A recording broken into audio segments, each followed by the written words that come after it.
জামাতের সাথে নামাজ আদায় না করলে কোনো গুনাহ হবে কি? খালি গুনাহ হবে? অবশ্যই গুনাহ হবে।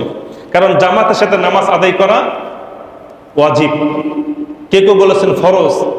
কারণ আল্লাহ রাব্বুল আলামিন বলেছেন সূরা আল ইমরানের 43 নম্বর আয়াতে, ওয়াকিমুস সালাতা ওয়া আতুজ যাকাতা ওয়ারকাউ মা'আর রাকিঈন, তোমরা নামাজ পড়ো, তোমরা কি করো? রুকুকারীদের সাথে রুকু আদায় করো।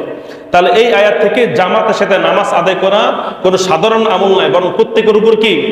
ওয়াজিব। কেউ যদি ওযর ছাড়া জামাতের সাথে নামাজ আদায় না করে একা একা পড়ে, তাহলে তার নামাজ হয়ে যাবে বটে, কিন্তু জামাত ছাড়ার কারণে তার কি হবে? গুনাহ হবে। এখন প্রশ্ন করতে পারেন, হুজুর তাহলে ওযর যদি থাকে তাহলে কি জামাত ছাড়তে পারবো? হ্যাঁ, যদি আপনার ওযর থাকে তাহলে সেই ওযরের ভিত্তিতে আপনারা জামাত ছাড়তে পারবেন। সেই ওযর কি? এক নম্বর হলো প্রাকৃতিক ভয়। প্রাকৃতিক ভয়, এই যে তীব্র পরিমাণ বৃষ্টি, ঝড়, এগুলো যদি হয়, প্রাকৃতিকের ভয় হয়, তাহলে জামাত ছাড়ার অনুমতি আছে। দুই নম্বর নিরাপত্তার সমস্যা। যদি কেউ মনে করে যে আমার ঘর থেকে বের হলে অমুক দল আমাকে মেরে ফেলবে, অমুক আমাকে মেরে ফেলবে, আপনার জানের যদি আশঙ্কা থাকে, নিরাপত্তার সংকট থাকে, সেক্ষেত্রে জামাত ছাড়ার কি আছে? অনুমতি আছে। আর তিন নম্বর হলো প্রচন্ড অসুস্থতা।